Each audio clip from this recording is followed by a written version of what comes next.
പല പല തിരക്കുകൾ കാരണം കുറേ നാളായിട്ട് യൂട്യൂബിലെ വീഡിയോസ് ഒന്നും അപ്ലോഡ് ചെയ്യുന്നുണ്ടായിരുന്നില്ല. ഒരു day in my life video ചെയ്ത് തുടങ്ങാമെന്നാണ് വിചാരിച്ചത്. ഞാൻ നോക്കിയപ്പോൾ എല്ലാം കൂടി ഒരു ചെറിയ വീഡിയോയിൽ ഉൾപ്പെടുത്താൻ പറ്റുന്നില്ല. നമുക്കൊരു ചെറിയ പാർട്ട് മാത്രമായിട്ട് കാണാനൊരു മെനയായിക്കോട്ടെ എന്ന് വിചാരിച്ച് ഹെയറൊക്കെ ഒന്ന് കോംബ് ചെയ്ത് സെറ്റാക്കി വെച്ചു.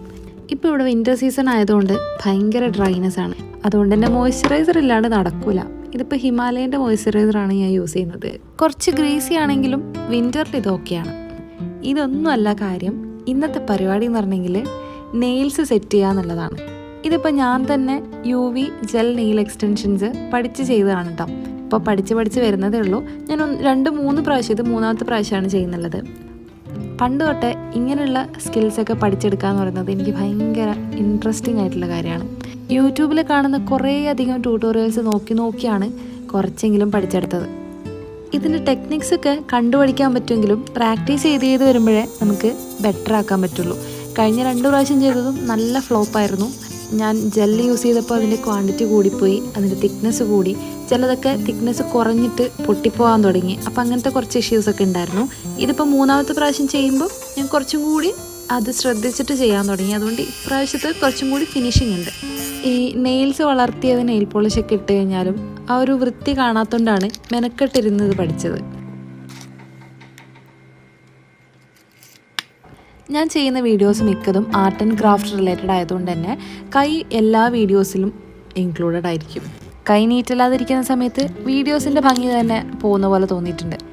ഇതതിനൊരു സൊല്യൂഷൻ ആവുമെന്ന് തോന്നുന്നു. ഞാനിപ്പോൾ ചെയ്തു തുടങ്ങിയതേ ഉള്ളൂ, അറിയില്ല. ഇത് നെയിൽ ഫിക്സ് ചെയ്യുന്നൊന്നും ഇതിൽ കാണിക്കുന്നില്ല കേട്ടോ. അത് ഇന്നലെ തന്നെ ചെയ്ത് നെയിൽ പോളിഷും കൂടി ഞാൻ ഇട്ടിട്ടുണ്ടായിരുന്നു. പക്ഷേ നെയിൽ പോളിഷ് എനിക്കത് പ്ലെയിൻ ആയിട്ട് കിടക്കുമ്പോൾ ഒരു ഭംഗിയില്ലാത്ത പോലെ തോന്നി. അപ്പോൾ അതിലെന്തെങ്കിലും നെയിൽ ആർട്ട് ചെയ്യണം തോന്നിയിട്ടാണ് ഇന്നിപ്പോൾ ഇരുന്നിട്ട് അതിനുള്ള പണിയുന്നത്. നെയിൽ ആർട്ട് ചെയ്യാനായിട്ട് ഞാൻ നെയിൽ പോളിഷ് അല്ല യൂസ് ചെയ്തിട്ടുള്ളത്. എൻ്റെ കയ്യിൽ തന്നെയുള്ള അക്രിലിക് പെയിൻ്റാണ് യൂസ് ചെയ്തിട്ടുള്ളത്. മാച്ചായിട്ടുള്ള നെയിൽ പോളിഷ് ഇല്ലാത്തതുകൊണ്ട് ഈ സംഭവം വെച്ചിട്ട് ചെയ്യാമെന്ന് വിചാരിച്ചു. അപ്പോൾ ഇത് ഒരു സ്പഞ്ച് വെച്ചിട്ട് ഇങ്ങനെ സ്മഡ്ജ് ചെയ്ത് കൊടുക്കുന്നുണ്ട്. കുറച്ചധികം സമയം എടുത്തിട്ടാണ് എല്ലാ നെയിൽസും കംപ്ലീറ്റ് ചെയ്ത് തീർത്തത്. ഇനി ഒരു ഫിംഗറിൽ മാത്രം എനിക്ക് എന്തെങ്കിലും ഒരു പാറ്റേൺ ചെയ്യണം എന്നുണ്ടായിരുന്നു. അപ്പോൾ ഞാൻ അതിനും യൂസ് ചെയ്തിട്ടുള്ളത് ഒരു ഗോൾഡൻ ഷെയ്ഡിൽ വരുന്ന ബ്രഷ് പെന്നാണ്. ഇതിൽ നല്ല പോലെ വരച്ചെടുക്കാൻ പറ്റുന്നുണ്ടായിരുന്നു. അങ്ങനെ അവസാനം എൻ്റെ നെയിൽസിൻ്റെ പരിപാടി തീർന്നിട്ടുണ്ട്. ഇനി ഇത് എത്ര ദിവസം ഇതുപോലെ തന്നെ നിൽക്കുന്നുള്ളത് അറിയില്ല. എന്തായാലും ചെയ്ത് കഴിയുമ്പോഴത്തേക്കും നല്ല ഭംഗിയുള്ള പോലെ എനിക്ക് ഫീൽ ചെയ്തു. ഇനി ഈ നെയിൽ പോളിഷ് കുറേ നാൾ ലാസ്റ്റ് ചെയ്യാനായിട്ട് ഞാൻ ഒരു ടോപ്പ് കോട്ട് അടിച്ചു കൊടുക്കുന്നുണ്ട്. ഇത് UV ലാമ്പിൽ മാത്രം ക്യൂർ ചെയ്യുന്ന ഒരു നെയിൽ ടോപ്പ് കോട്ടാണ് കേട്ടോ. ഈ UV ലാമ്പ് ഞാൻ റെസിനാർട്ടും കൂടി പഠിക്കാൻ വേണ്ടിയിട്ടാണ് വാങ്ങിയിട്ടുണ്ടായിരുന്നത്. ഇപ്പോൾ കുറച്ചായിട്ട് ഞാനത് പ്രാക്ടീസ് ചെയ്യുന്നുണ്ട്. അതും ട്യൂട്ടോറിയൽ വീഡിയോസൊക്കെ കണ്ടാണ് പഠിച്ചിട്ടുള്ളത്. ഇനി ഇതൊരു 2 മിനിറ്റ് വെച്ചിട്ട് നല്ലപോലെ ഡ്രൈ ആക്കി കഴിഞ്ഞിട്ട് നമുക്കിതിൻ്റെ ഫൈനൽ ഔട്ട്കം കാണാം.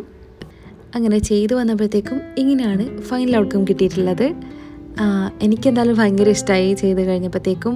ഇനി ഇതിൻ്റെ കംപ്ലീറ്റ് പ്രോസസ്സ് ഇൻക്ലൂഡ് ചെയ്തിട്ടുള്ള വീഡിയോ വേണമെന്നുണ്ടെങ്കിൽ താഴെ കമൻറ്റ് ചെയ്യാം. ഞാനൊരു വീഡിയോ ആയിട്ട് തന്നെ ചെയ്യാം. താങ്ക്